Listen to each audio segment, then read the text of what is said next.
All right, you guys tuning in out there today on Chase and Birdies. This is very special. This is a very special moment in time for us because we've done a lot of great guests over the years. But today's guest is a cut above the rest with a legend here, Coach Dick LeBeau, joining us here on Chase and Birdies. Coach, we so appreciate you sitting down with us, carving out some of your time to talk life, golf, a little bit of football. So I want to thank you right now for being on here, and I look forward to really having a great conversation with you. I'm looking forward to it too, Ryan. Thanks for having me. You know, I think I was talking with Pep a little bit before the show, and I said, I wonder what's harder for Coach. Is it trying to read a quarterback before a game or read a downhill 5-footer sliding to the right? I don't know. I think I had a little better insight towards that quarterback. I never could quite figure out what that putt was going to do. I think we're all in the same boat with that in terms of the putting. So are you joining us from Nashville? No, I'm in Cincinnati. I live in Cincinnati. Oh, nice. I was just there last week. Blue Ash. Yeah, well, it's right next door. I live in Montgomery, which is, you can walk to Blue Ash from where I am. Very nice. And spend a lot of time in Blue Ash. So you, Coach, you know, going back into your career, you know, not only as just a coach, but a hell of a football player, cornerback.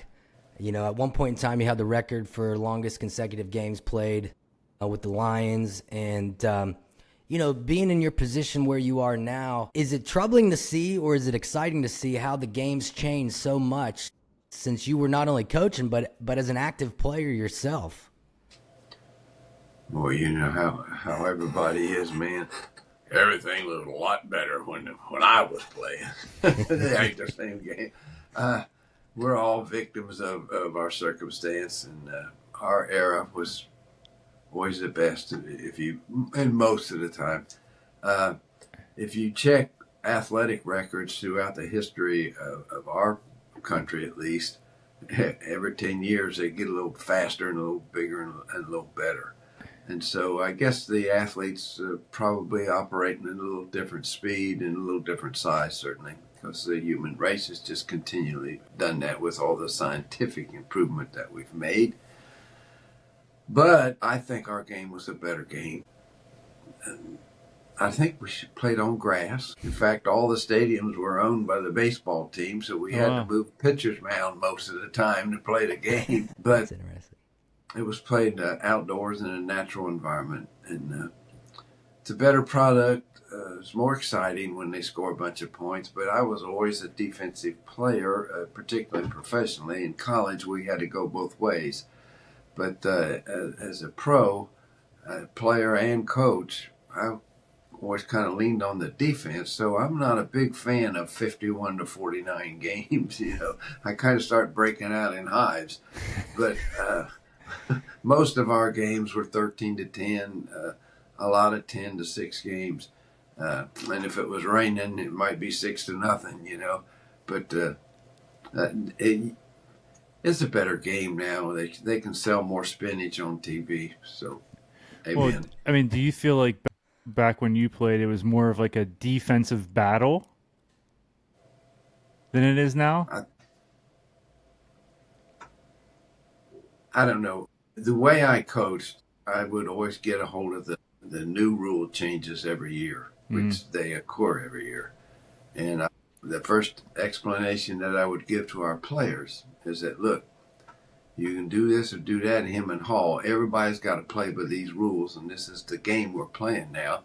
And it's up to us to figure out the best way for us to do this and to gain a little bit of competitive advantage. So I always coach not complaining about the rules. But I do wonder now, in current circumstances, if a defensive back at 187, which was me, is meeting Jim Brown in the hole at 236, which was him, how am I going to get him on the ground if I don't go low and hard to this guy? And if he happens to dip, we're going to crash, you know. So I haven't figured that one out. We're targeting, you know, it's good that they're trying to be safety first. I like that. I've always liked that. As a player, that was the first thing I checked to see, did they help us out any in knocking out some of these situations where players get hurt more easily. and that will always be, I think, a goal of the National Football League, the NCAA, of everybody involved, with your state educational athletic associations throughout the country. And it should be. But they should keep an eye out a little bit for the defense, like blocking below the waist. And again, if you're coming up, I'll use this incident in particular. Jim Parker was a great guard for Ohio State. He was a couple years older than me. And Jim played for Baltimore for a career. He's in the Hall of Fame. And when I got into the NFL, although we were teammates in Ohio State, I played for Detroit, so we were opponents. And in those days, there was a lot more running than there is today, and the formations were not quite as contrived, and there were more compact formations. So probably 75% of the time, the corners were forcing runs, making them go back into the linemen and the defensive linemen and the linebackers. So my job was on all these professional sweeps where they pulled the inside lineman out, and Parker was the guard, was to come up and meet and contain the ball against Jim Parker. And I was 187 and he was, 278 and could run like a deer. So now I was always a little bit quicker than these big guys, and I'd set them up and cut them down, and that'd be the end of it. But that would now be a penalty, so I would not be for that rule in particular. You'd have little lighter pockets with all the fines, huh? Yeah, I guess everybody can tell you the tough end of the job they got. Everybody's job's got a little dirt in it. It's what I used to tell our players. We're going to rush the passer. I'm going to get this guy free, but somebody's going to have to get doubled up. I'll try to get another defense in the next snap where you're not the guy doubled up, but you're the guy free. Yeah, it's fun to watch, from our perspective, because naturally, Jonathan and I, we're just football fans. We're from Southwest PA. I live in Morgantown, West Virginia. A diehard Mountaineers fan, which we've had our share of troubles over the course of the years, not only in football but basketball as well. But being in this part of the country, it's Steelers country, and that's kind of what we were brought up on, and that's still what we live and die by on Sundays. But just watching the way the game has evolved, even since I was younger, watching the quarterback position change the way it's changed today, it's got to make people like you, Hall of Famers like you in your own right, look and go, what has happened to this game that I once played not that long ago? It's completely different. Right, it's different. It's a different game, and I think when you look at the value of the professional franchises, they're on the right track for sure, because it's a very popular game. Incidentally, from your guys' hometown, I was 16 years in Pennsylvania, so spent a lot of time in Pittsburgh's pretty tangent to both of you. So it's a beautiful country and good people. And my experience with where you guys are from. As far as the game, it's I guess you take baseball. Now that they hit the ball out of the park all the time, it's crazy. And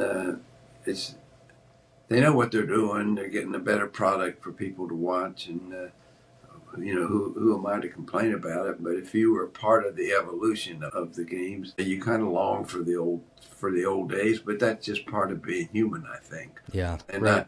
I'm perfectly aware of how the game got to be where it is, and it's so popular. Football is probably the nation's number one sport. When I was a young man, it was baseball, and it was our national pastime. But I think you'd have to say it's football now, and maybe some people would argue with that. But that's again the right to be an American. That's right. Exactly, and with how popular football is, obviously we're seeing this year. The Steelers played in Ireland. Now I feel like the last 3 weeks they've played in London.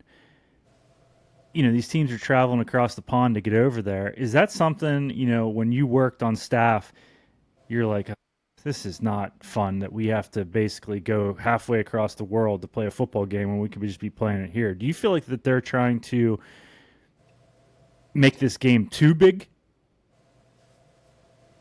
Well, I don't think there'll ever be anybody who says, I got too much money. I don't think you're ever going to see anybody say that. And as long as there's money to be made, Right. and at the professional level, that's what they're doing. There's definitely going to be franchises over there. I think they just got to figure out the transportation situation, and science will do that soon enough, I think. Oh, yeah. But I never paid it again with the rules. I never wasted my time complaining about it. When they put out the schedule, that's the schedule. This is who we're playing. Right. And let's see how we can best do this to get an advantage for our team. But, and I promise you, Coach, we are going to get into golf talk. This is what we do. We like to talk with our guests a little about what they have accomplished, and then we tie it all into golf, because I understand you're a pretty good golfer yourself. But you single-handedly coached some of the greatest defensive players to play the game. I mean, going back to Rod Woodson, Carnell Lake, all the way to Troy Polamalu, James Harrison. I mean, these guys are legends as well. That's got to be such a proud thing at this point in your life to look back on and say, gee, look, I had the opportunity to coach these types of players, win a Super Bowl with them, because those guys that was it, the steel curtain. Well, I don't overlook the fact it's a blessing. My whole career has been a blessing. If you go back to when I was old enough to start following the National Football League, it was just after World War II, and the league itself was really in its very earliest stages, really, of development and expanding. My first year as a player, there were 12 football teams in the National Football League, and 6 in one division, 6 in the other, and now there's 32 in the league, and could definitely probably be more if they had the machines that could set up the schedule. But as I look back on my life, it's been a blessing, and because of the span that the good Lord has seen fit to let me stay around on the planet long enough. Well, let's put it this way. When the Hall of Fame comes up with committees that they do to pick all these awards that they go from time to time, and when they're going back to study the players from the beginning of the league, they always put me on that committee. I'm the only one around that has eye contact with those guys. So I look at that as a definite privilege and blessing. As for the players that I've gotten to coach, in the Steelers, I was there 16 years. I spent 49 years coaching in the National Football League. So the film study and everything, and watching from the big early television began, from my memory, right after World War II, which was about 46, 47, when you could go by the window of the department store and they would have these fantastic boxes that were showing you live television shows of the games and watch them. So I've gotten to see players from way, way back, actually see how they played, to put the guys like Woodson and Lake, and before that I had a whole film library full of the Steel Curtain and those guys. It was really literally, when you look at that group of the 70s of the Steelers, and one of the best dynasties, I think, in sports history. It wasn't a matter of if anybody was going to score any points on them. Is were they going to get a first down on them? They couldn't. And they were very basic in what they did, but the players were so good. And it was a great lesson for me in that, you don't have to be all that innovative. Just be sound and make sure they understand where their help is and how they fit.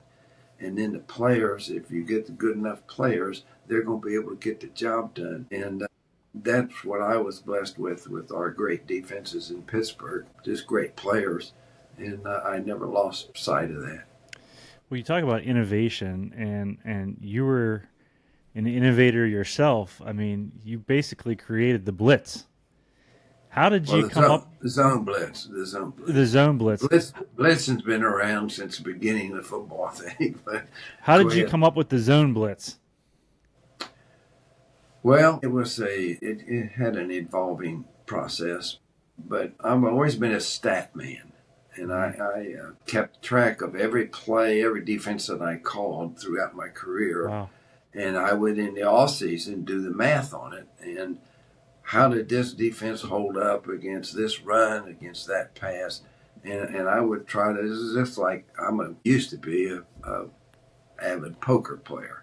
Poker is nothing but odds. If you know the odds and you can keep the odds in your favor, you're probably going to win. You're not going to win all the time. But I approached that with the snaps of football and what plays were giving us the biggest yield, what plays were costing us the most, what plays gave us the most turnovers, what plays cost us the most yardage, maybe even when penalties caused. What were you doing that put your guys at risk of creating penalties? And I approached it that way. And I came to find out that was pressure defenses when you were blitzing zero. Everybody blitzed zero at this time. And it was man to man. So that was your biggest sack plus. That was your biggest fumble cause. Also, affecting the throw of the quarterback, it was your biggest interception plays. But also, when you started looking over at the minus column, it was, a mistake, one mistake, because everybody had a guy. It was always a plus 50, sometimes a plus 70. It was the biggest gashes were pressure. Because if somebody left a hole, didn't get where he's supposed to get, the runner was gone, and everybody else was busy watching the guy and then he could turn it blocking pretty easy. So you ended up with bigger plays. And I thought to myself, in looking at these numbers, what if we could come up with a defense that combined the two, where we could get pressure on the quarterback by overloading the protection of the offense and still have a guy or two somewhere who's had vision, did not have to have a man-to-man responsibility, and he could say, uh-oh, my buddy fell down over there. That tells me right away that his receiver is wide open. I'm going over there and back him up. So the 60-yard play becomes a 15-yard play. And the numbers proved out to be the way to go. Identifying that it was a safer way to blitz with getting some area players tied in with it was pretty simple because I had the math in front of me. But to the why and how to do that, I have to admit I went off the diving board into an empty pool many, many times. That was the hard part because there was no database to follow. There was no film to put on to watch, oh, well, here's what these guys are doing and here's where they're messing up and we'll do this and it'll get better. It had to be all trial and error. I did it on the practice field and I just remember the first one I ever called in a live game. I had everything crossed that I owned. And I said, I hope this don't blow up because if it does, my head coach is never going to let me do it again. And it worked. It was a blitz break off that everybody was using, keying patterns. If this guy blitzes, you break this pattern to go over to there. And I trapped it with a guy and sent another guy over the top to zone it. And when he broke out, he broke right to the corner. And the quarterback, of course, it was all timing. It already had the ball in the air, and the corner intercepted and went for a touchdown. It was a preseason game. But I thought right then, well, there is some validity to what we're thinking about. So that's how it got started. There was a coach named Bill Arnsparker, and he was an Ohio coach. And I always tried to associate with the guys that I knew had gone before me, but had came from my home state. And I looked him up. He was out of coaching. Bill was the coach of the Miami team, the defensive coach of the Miami team that went unbeaten. I mean, he was a great defensive coach. I think he was the athletic director at the University of Florida, and I was going around scouting for the fall draft of the NFL. And I would go to see guys like this, and they always had a busy day. We wouldn't half hour, 45 minutes, we'd chat. But I told him, I said, Coach, I said, I like what you're doing with some overloading the protection and getting pressure on the quarterback. I said, I think that's the way to go in the future. And he said, Dick, he said, all I was trying to do was even up the odds a little bit and find a safer way to blitz. I'm looking for a safer way to blitz. And I had to leave him and get in an airplane when he was in Florida. And I was going to, my next stop was in California to scout somebody from UCLA. It might have been Cornell Lake, who was a pretty decent player, incidentally. You mentioned earlier. Cornell, Woodson probably the best corner I ever saw. But Lake might have been the best defensive back I ever saw. He made All-Pro as a safety, and he played for UCLA, and he played bump and run on the tight end. That was the old Bear defense, was real popular, that the Bears won the championship with. And you had your safety up on the line of scrimmage playing man-to-man on the tight end all the time, and that was Cornell because he was big enough to play him and fast enough and strong enough to play to run and cover him all over. Well, he made All-Pro as a Bear safety up on the line, and we ended up with an injury situation where we just ran out of corners. Put him at corner for a whole year. He made All-Pro as a corner in the National Football League. That's we're crazy. Talking here. So the Cornell, nobody talks about it. Everybody, you mentioned Rod Woodson. Anybody that knows anything about the Steelers, yeah, well, I know Woodson. Of course, Woodson was a worldwide track champion. I mean, that's how rare of an athlete he was, who could also play football. I went to watch him play his senior year at Purdue, and he played half the game as their tailback running the ball. And it was against Indiana. That was always their big rivalry. And he was remarkable. But anyhow, I had those kind of players. And I was going out to scout a UCLA player, and I got sidetracked there a little bit. You got to bear up with me every now and then. I love it, Coach. I got a lot of memories flying through here. But anyhow, on that plane, in those days, they served you halfway decent meals and stuff. And I said, could I have some extra napkins, please? And she said, yes. And she said, do you want cloth? And I said, no, I'm going to draw on them. Bring me paper napkins, please. So I sat down there and a nice little, took some time in the air to get from Florida to California in those days. And I started drawing up some stuff about safer ways to use some of the pressures that I knew would overload the offensive protection.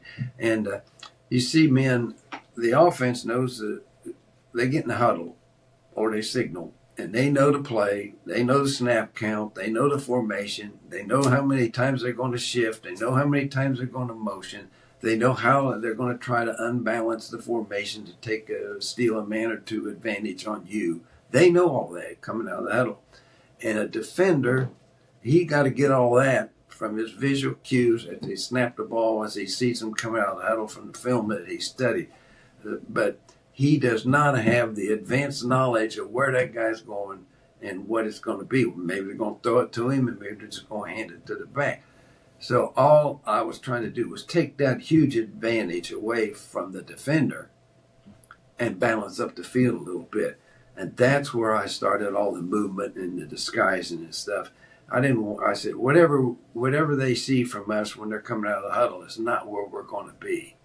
And that took a lot of work too. And then throw in there changing up the coverage on pressure defenses.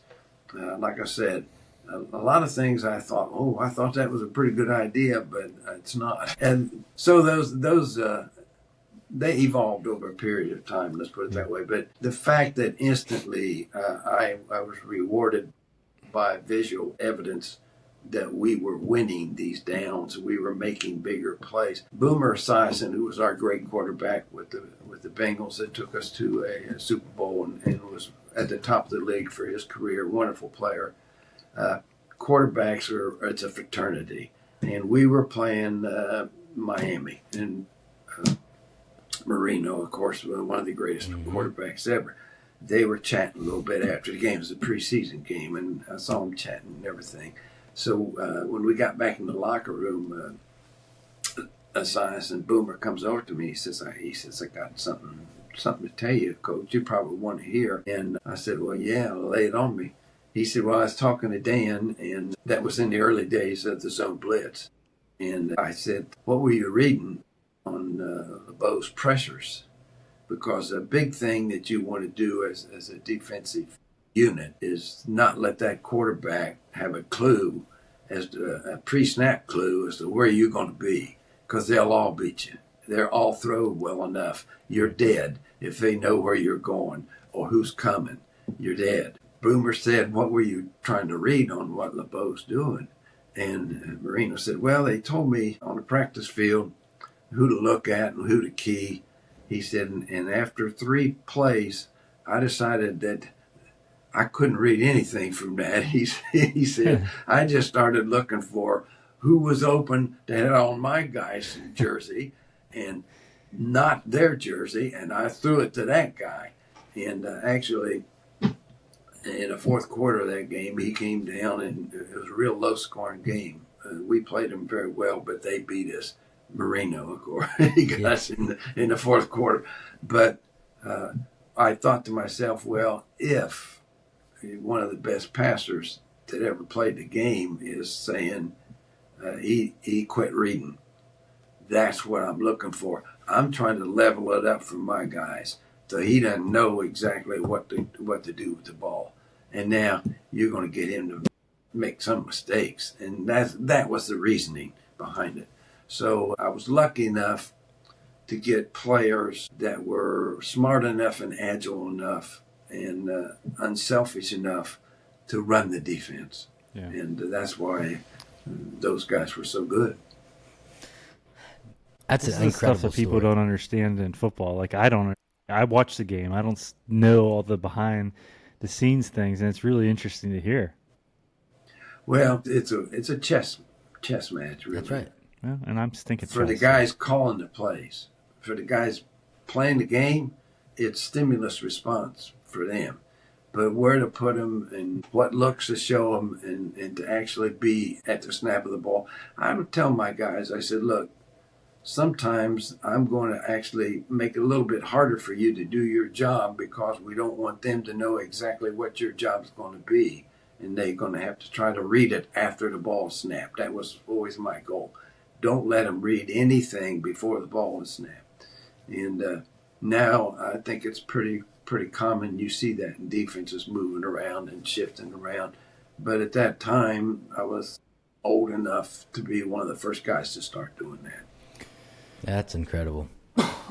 That's an awesome story, and you know, just the fact that you put it in motion, you kind of bet on yourself a little bit. I know you mentioned, you know, upsetting the head coach potentially, but that's crafty. You know, there's a lot of engineering behind that, and that's true for anybody that's, whether it's coaching or business or even golf, whatever. You know, you come up with the ideas. You got to trust it when you put it in motion. You have to trust it.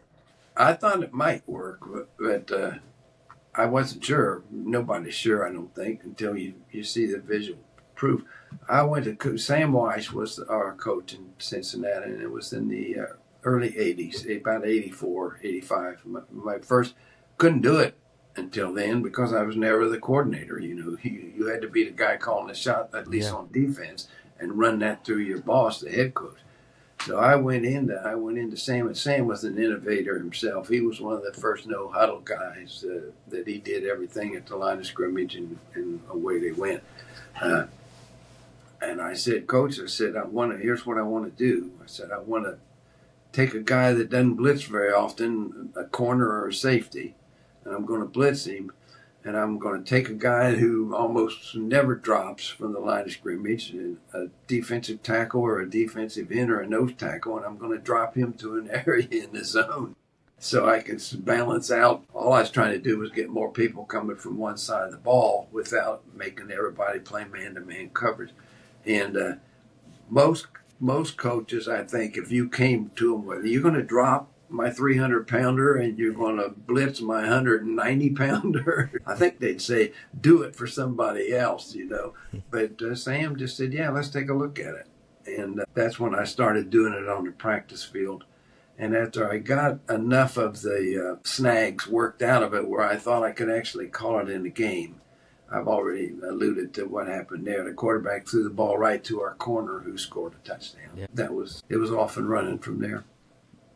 So being that you're from Cincinnati, and by the way, I just want to say I've had a great time getting to know your son Brandon over the last year and a half. I think I met him through a gentleman named Justin Peters, who I played with at Pikewood National here in Morgantown. But at any rate, I've had a great time emailing with Brandon for the last 14 months probably about potentially doing this interview. Being that you're in Cincinnati, coach for the Steelers, they're in the AFC North, and one team's on the top and one team's on the bottom. You know, on Sundays, who you still kind of rooting for a little bit more than the other? I've got three teams that I pull for. I always pull for the Steelers, always pull for the Bengals, and I always pull for the Lions. I spent 14 years up there, and I left quite a few broken bones and chipped out teeth in Detroit, so I got to root for them. And in college, I got to root for Ohio State because I got 3 whole teeth laying on their field out there someplace. But hey, I have those teams going for me. And when they're playing each other, I just sit back and watch and say, well, I can't lose today. These are all my teams. Yeah, you can't. Well, all those Buckeye fans are pretty excited with the most recent Penn State announcement. So with James Franklin being let go. Well, unfortunately, part of coaching profession is you're going to come into work on some mornings and your key won't open your office door because you know you're persona non grata. That's just part of the game. And we used to say in the back room, don't send your laundry out this week until you get into the office because you may not get in. We are even the colleges now in the entertainment business, and the professional football has always been in the entertainment business, and it's going to be ups and downs. And part of the downs are they're going to make changes. And I think that Franklin's an excellent coach. He's done a great job. He was coaching at Vanderbilt when I went to Tennessee to work, and he did a wonderful job there. And if you look at his record at Penn State, his record is pretty daggum good. I mean, I know everybody talks about you pick this game and that game and this guy's record. And well, the reason that you don't win as many games against teams that got winning records is they're tough too. Yeah. And I mean, I'm always going to take the coach's side of all this stuff. I knew it was a possibility, but I hoped that they would stay with him. But it's none of my business, really. I don't like to see a coach who's done a good job in the majority of his seasons. Right. He loses 2 games against teams whose record, if you look at those 2 teams play now, I watched UCLA the other day when they hadn't won a game, and I said, that's not a bad football team, you know? Yeah. And they got a quarterback that can do a lot of stuff with the football, and they can beat you. And a football game lasts like 70 plays on offense and 70 plays on defense. And there's a lot of things can happen in those particular 70 plays. And the winning team is decided in just that parameter of 70 plays.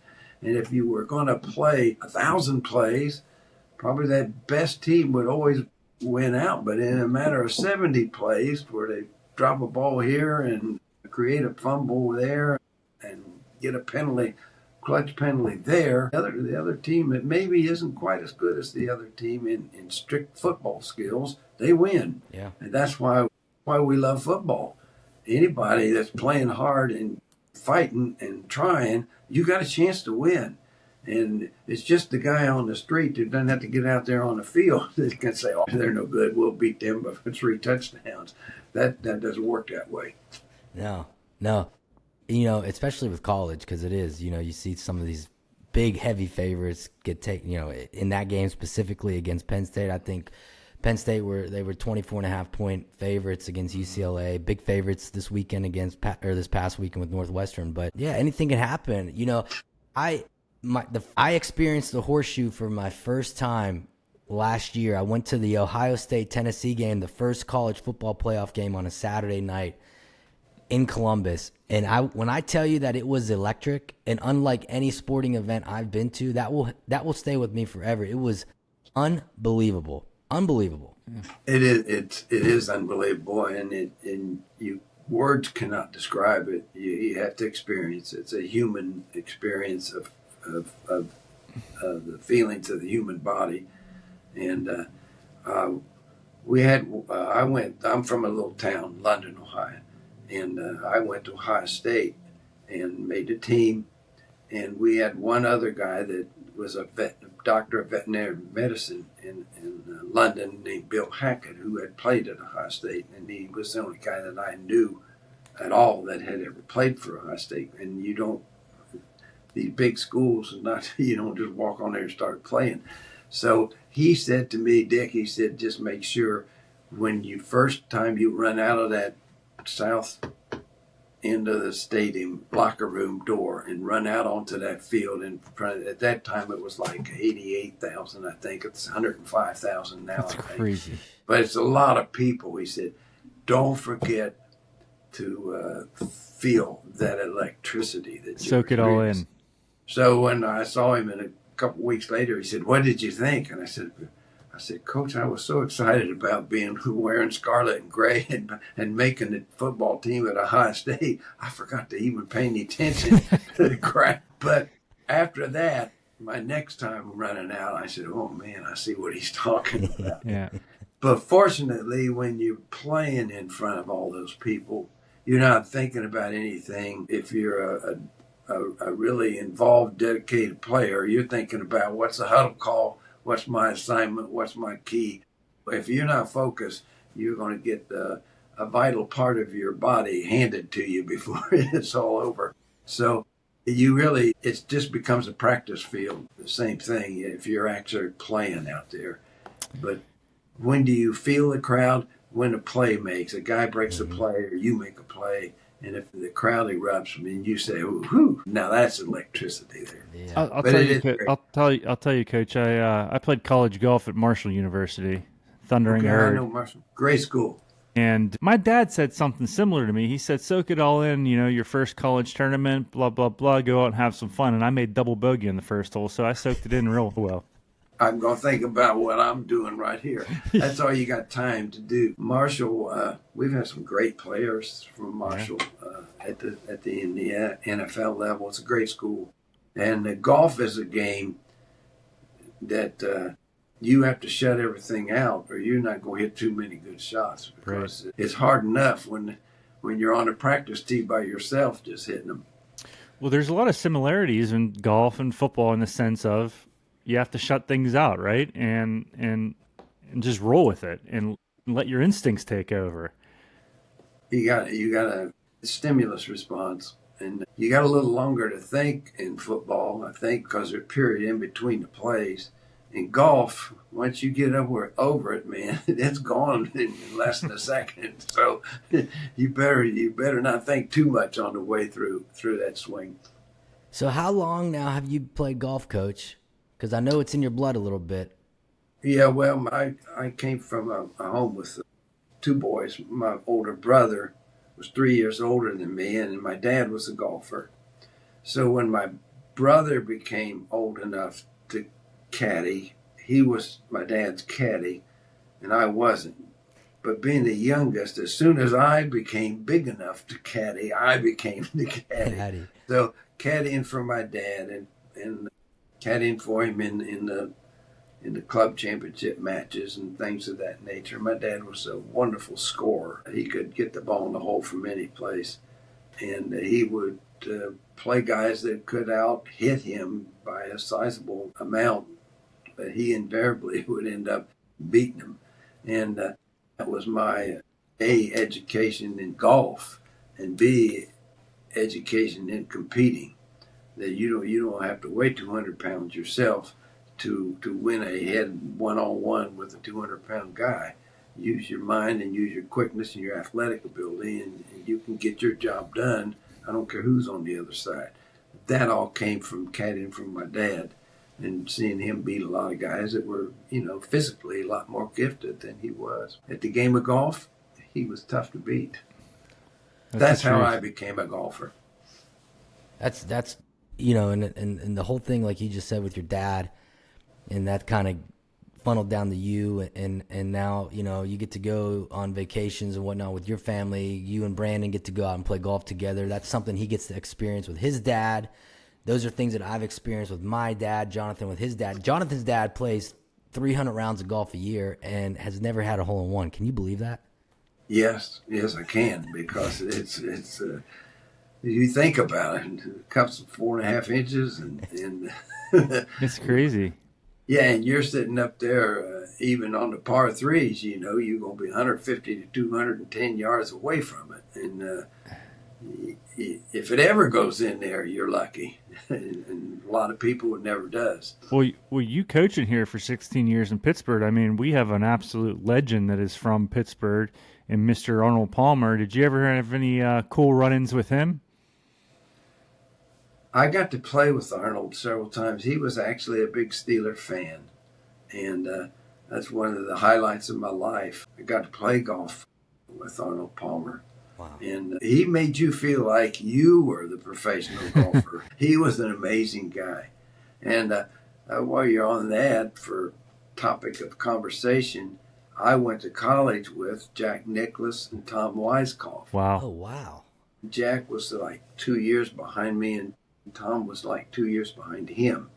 And after my first 2 years of playing for the Lions, I had majored in accounting in my first couple of years in college, and then I switched over into education because I wanted to coach my last two. So I had all these hours piled up, but I didn't have enough majors to graduate. So I had to go back and do a couple of winter quarters to get my graduation. And that's how I got to know Weiskopf probably a little better than Jack. But I played golf with them both.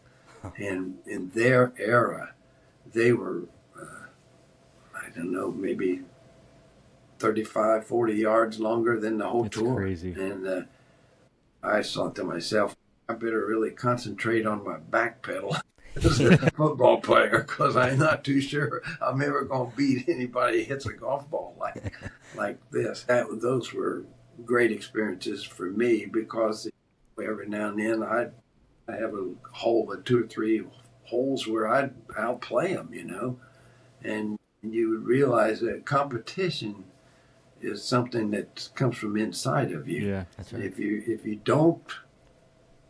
don't give up, and if you keep focusing on what you can do, you got a real good chance to come out ahead of that guy that day. Now, if you play 100 days, you're probably not going to beat him, but you're not playing 100 days. You're just playing right now. That's so cool. I mean, you think about, you've played golf, and that's the game of golf, right? I mean, like Ryan said, I play with my dad and my son, who's 8. We're all in the same group together. What sport can you do that in? And what sport can you play with the world's best Jack Nicklaus, Arnold Palmer? I mean, the stories you probably have from golf alone are incredible. Yeah, because it's been such a large part of my life. But I probably carry the ball about, I don't know, in the air, 225 now, maybe. Wow. Still hitting. Maybe. But I'm 88 years old. I know. What other game could you come that close? I mean, if I stay around 6,300 yards, I could reach the holes. I can make a par on every hole that I play. And how many other competitive sports can you say at 88 you can still play the game? You don't look a day over 88. I'll tell you that. You look great. I do have good genes, and thank you very much. I thank my mom and my dad mostly for that. It's incredible that you're playing golf at 88 and still hitting it. Yeah. I tell Jack, I think I can outdrive you now. He's 86. That's incredible. What's awesome? I could totally see you, Coach, out there in a 35-degree day playing golf, and everyone wants to go in because it's cold, and you're like, man, this is nothing. I've coached in negative-degree temperatures. Come on, let's go chase some birdies right now. What are you guys doing? That's exactly correct. You are exactly correct. And Jonathan's dad and I are cut from the same ilk because I've got the record by far for rounds played on my course. Because once I retired, I'm playing every day that ends in Y unless they close the course down.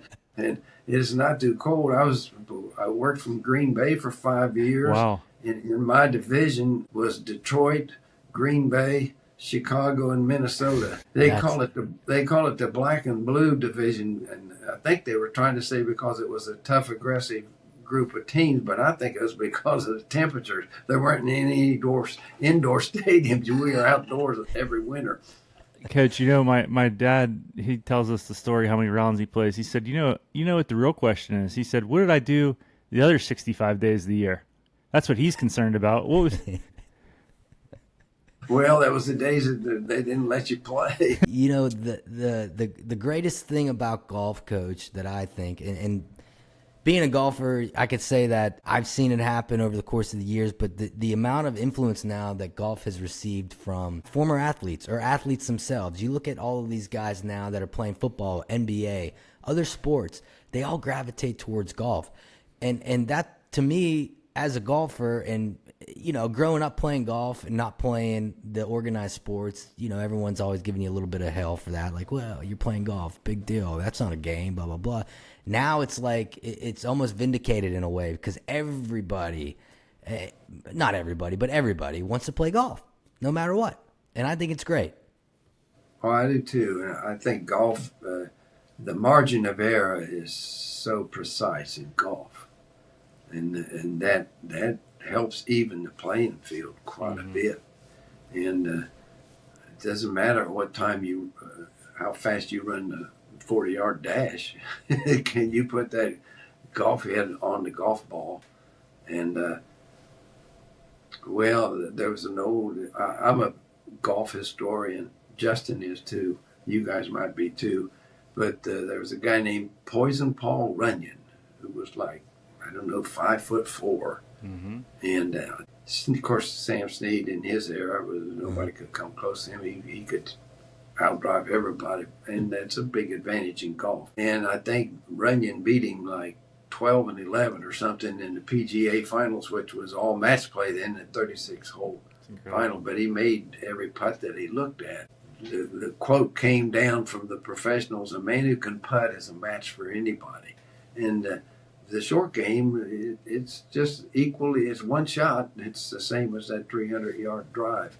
And I think the other thing that golf is important to me in terms of physical activity is you can continue to do it.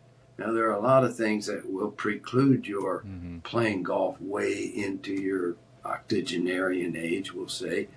But if you are lucky enough to stay healthy and smart enough to stay halfway health-wise intelligent, you can play golf till the good Lord calls you home, man. Mm-hmm. And you can't say that about very many physical activities that can actually help make your life better, make you walking down the street easier.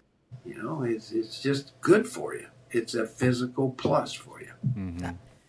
Coach, that's what I try to tell my lady all the time. I'm like, they have a different opinion because it takes 4 hours to play. They go, I understand, pal. Every golfer goes through the same thing. So you're going to be gone all day? No, I'm just going to be gone for 5 hours. That's not all day. We're good.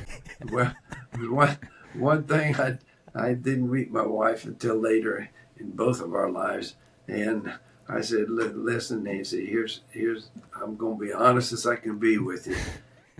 I'm not a golf fanatic in that I can only play with certain people.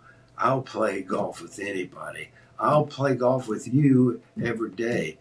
I said, but if you don't play, you better take the game up because I'm going to play golf as long as the good Lord lets me.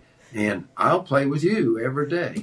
And she said, I love golf. My brother is a golfer, she said. So it was a match made in heaven. That's great. That's great. but I tried to be honest with her right away. I said, I'm playing golf. Well, that's what I told my wife, Coach. I told her when I met her, I said I play golf before you, during you, and after you. That's one thing that's non-negotiable for me. Yeah, and it's not more important to me than you, Right. but it's very, very important to me. Yes. And it's always going to be. It's always Yeah. going to be. Of course, Yeah. you can be a nut like we are. But that's what life's for, isn't it? Yeah. You got to get involved in stuff and care about stuff. Coach, what's your lowest Exactly. score? My lowest score was 65. I shot 65 on Forest Creek Pinehurst. in Southern Pines. It's not a chip and putt course. It's not easy No. at all. So my parents live at Pine Needles. Oh yeah, I had a friend down there that was a PGA professional for 54 years. He was decorated by the PGA section down there. Yeah. A couple of times he was there. So Andy Page was his name. Yeah. He was at the Elks Club, which was one of the original 4 Donald Ross golf courses down there. Is that Southern Pines? That's Southern. Have you played since they redid it? Yeah, I love it. It's incredible. Yeah. Yeah. I liked it. I scored a lot better on it the the old way. But yeah, I played that day with one of the assistants from the shop, and I knew the guys pretty good. And we got in, and the Whitey Post was the head pro, and he played the tour way back when a little bit. And he asked his assistant, said, "How'd you do?" He said, "I shot 72 and I got beat 7 strokes." That's all. That's amazing. That's so cool. I'll never forget that. But I've got that. That's memorabilia. Well, I got a Super Bowl trophy here, And then you're and a 60. Super Bowl trophy here, but I got a 65 on Forest Creek right in here That's on the awesome. scorecard. That's incredible. Yeah. That's It was one of those days that, they talk about you're into, putts. I don't putt very well, but that day, if I hit it, it went in. It was supposed to happen. yeah. That seems to be the case often. You make Well, putts. I you're couldn't not wait. supposed to make. I couldn't wait to play the next next day. Guess what? They didn't go in. You're like, what just happened? I just shot 65 yesterday. I'm doing the same thing. I'm putting it, standing the same way. I'm holding it the same way, lining it up the same way. No, Forest Creek's greens were fantastic, incidentally. That I wasn't place playing there the spectacular. next day. That I place is think green- spectacular. when I look at a golf course, to me, I just played at Jonathan's club. He's a member at outside of Pittsburgh. We call it the Moose Club, but it's Youghiogheny Country Club. But, it's not a long course at all. But I tell you what, man, the greens are incredible. And so anytime I go somewhere, truthfully, layout and greens, that's really all I care about. If the greens are good, you could live with the rest of it. You know what I mean? I have an advantage probably on every golfer that ever played. I don't care what kind of golf course I'm on. Just let me play golf, but put me outside for a while. Let me walk, let me smell, let me see my shot, try to hit my shot. I grew like up that. playing on municipal courses. But let's face it, some courses are going to have the money to get better care, and they're going to be in better shape. I don't care. Just let me play, and let me play in the evening and hit my shots. And remember when my dad and I did it. Remember when my son and I do it now. Those Yep. times become so very real, Yeah. and it's almost a spiritual experience when Yeah. you're on a superbly manicured, perfect green golf course and everything. But really, golf is compiled of every golf course. And any place they can map out through the trees and put a little brook somewhere in the lake and at least get enough mowers out there. Well, they used to mow with a horse and wagon, so they weren't very short then either. It's just golf. Golf is golf. And I don't care what course I'm on. Well, it's awesome to hear that enthusiasm because I think I need to take a page out of your book, Coach. And it's not that I do care so much about that, but just the fact that, we're just golfing. That's it. I think And that's having a good fun. mindset to adopt. Yeah. And have fun. I don't care. I don't care what course we're on. And how many times have you been on the golf course and it start moving through twilight and you say to yourself, hope it doesn't get dark for another half Yeah. hour. Yeah. I'm hitting it good. I'm alive. I'm playing golf. I hope it don't get dark. And most of my courses that I've played on a lot, they say, yeah, LeBeau, we know what the end of the day is for you. Dark and 2 more holes. That's great. Yeah, we try to, sometimes we get the boys together on a Friday afternoon, and go out and play some golf. And it's like, hey, look, let's just be present. Just enjoy the moment. Enjoy the earth, the grass, the smell, the sounds, and not so much care about what you shoot or the You always got to care what you shoot, but you can enjoy it more when you play good. But if you really just sit back and look at what's around you, that's it. And the miracle of nature, it helps you be at one with the world. Yeah. I like that, Coach. That's wise. That's wisdom. Well, I've been accused of a lot of things, but never of being wise, pal. Well, Coach, it was incredible talking. Well, Yeah. I've enjoyed this. Yeah, we talking about 2 of my favorite subjects, was the old saying is the problem with being stupid is not what you don't know. It's what you know ain't so. I think I know something about football and golf. And it's probably someone else would say, well, what you know ain't so. But I do enjoy studying both activities, and they've been my life, really. Well, it's a lot to be proud of in your place, and I can tell you're extremely humbled and grateful, and you're in a great spot right now. And I love to see it. I'd love to see it for you.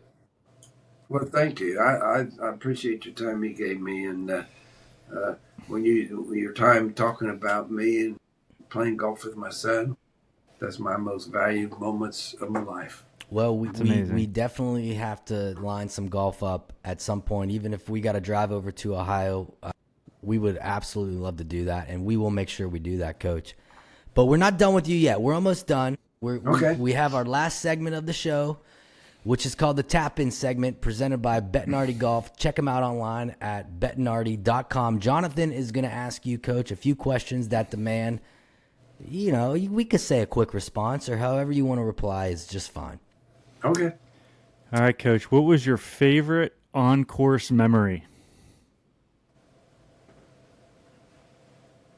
Oh, I got to say, shooting 65 at Forest Creek. I love it. Good one. Of course, for that one afternoon, my short game was super. I didn't hit the ball out of play, and I think I was playing at 6,500, a little over 6,500, and it wasn't a pitch and putt, and No. it was. Well, it's still here I am still talking about it. Of course, I was 71 when I did that, so We should. that in itself is a favorite memory, really. Absolutely. All right, dream foursome, dead or alive. If you had to pick 3 other guys to play golf with you, dead or alive, who would it be? Well, Brandon Grant LeBeau would be number 1. That's Yep. my son. Robert Emerson LeBeau Sr., that's my dad. I guess I'd take Jack and Arnie. All right, that's a you go. pretty strong foursome there. Well, you got 2 golfers in there. Yeah. We'll play fivesome. Yeah, that's a 5.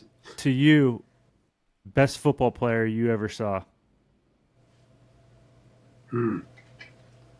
Can't do it. All right. I can tell you this: I'm not a fan of best evers, because the activities have been going on for so long. Each athlete, I think, should be judged in his environment, in his time, in the particular activity that we're talking about, whatever sport it is. And the guys that are on top of our game now, I'm talking football now, because that's the one that most people would relate to me too.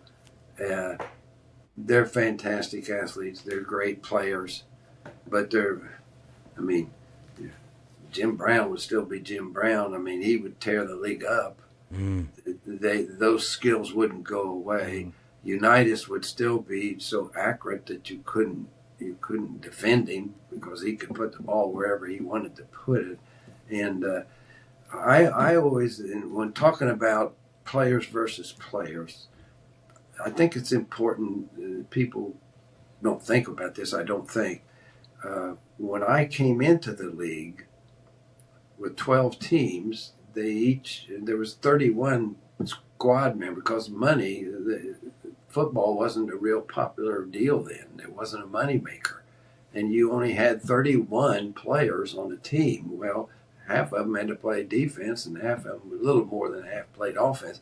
There were no such thing as punters, kickers. Specialists had to do something else. And there were only 2 quarterbacks on every team. So there was only 24 people in the world making any money throwing the football. Mm-hmm. And believe me, gentlemen, they could throw the hell out of football because the competition was such that they had, in order to survive, so those kind of guys would be successful. Now, would they be able to run around, dart around like Lamar Jackson does now? No, I don't think they could. But I don't think you can pick out best. But if you look at the guys that won the most games, put up the most yardage, they had something a little different in their era than the rest of the guys out there who didn't want them to put up those yards or complete those passes or whatever. Or the guys that intercepted a bunch of passes, they had some skill. Okay. So that's my answer to the best ever. That's a good. That's a fair answer. That makes sense. Last question, and I have a feeling I know the answer. But what are you chasing? Yeah. What am I chasing? In life or on the golf course? My next breath. Well, Coach, thank you so much. Thank you so much that you did for everything you did for the Pittsburgh Steelers and, for that matter, football. Incredible career. And like Ryan said, in the spring, we're going to mosey on over to Cincinnati, and we want to play some golf with you and your son, Brandon. Yeah, before you get off here, we didn't say anything about my 2008 defense in Pittsburgh. We got to talk just very briefly. The best group of guys in terms of not being selfish and ability to play football. And you can go through all 12 of them, all the starters. I always put Bryant McFadden in there too because he played a lot. He was our third corner. When you start talking about Troy and James Ferrier and Casey Hampton and Brett Kiesel and Aaron Smith, James Harrison, Lamar Woodley, Larry Foote, and Ferrier, and you got Clark and Palomalu, and I'm leaving out the corners. Important guys, Ike Taylor. Yeah. And there's one more. Deshae Townsend? God love you, Deshae. That's now we got all of them jersey mentioned there. Those guys collectively, they're the baddest dudes on the planet now. I'm telling you. They could go out there tomorrow, I think, and keep people from scoring. They gave up something like in 2008 now, and all these rules changes have started coming into effect. And the way they throw the ball, 13 points a game, gentlemen. And I don't know if anybody's ever going to do it again. That's crazy. That's the end of my statement for supporting that bunch of guys. They didn't care who got the sack. They didn't care who got the interception, who got the fumble. It was us, what we did as a team, and nobody could do very much against them. No. I love it. And that run with Harrison in the Super Bowl, that might have been... Wasn't that something? Oh, my God. That's the greatest play I've ever seen. Unbelievable. Now, that's something I would have said greatest for you. There you go. It's the greatest football play I've ever seen. You know, I'll tell you a quick story on that because it's always worth a laugh. It was right at the end of the half, and we were 3 points ahead. And I was hoping they got the ball at about midfield.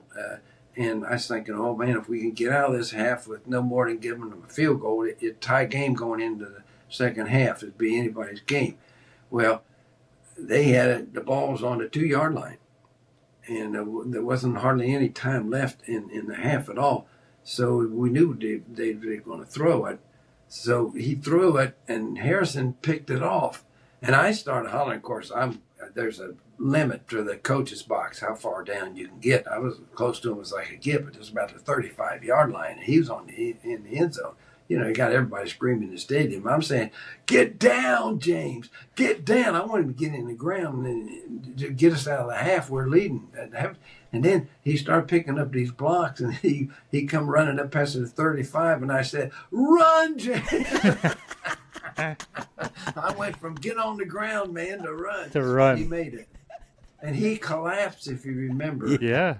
in the end zone. And if he hadn't been the best conditioned guy on the team, he would have never made it back out for the second half. There's about 110 on the field that day, and he just laid down. And what a play. What a play. Oh, that was awesome. That was. Those are good memories.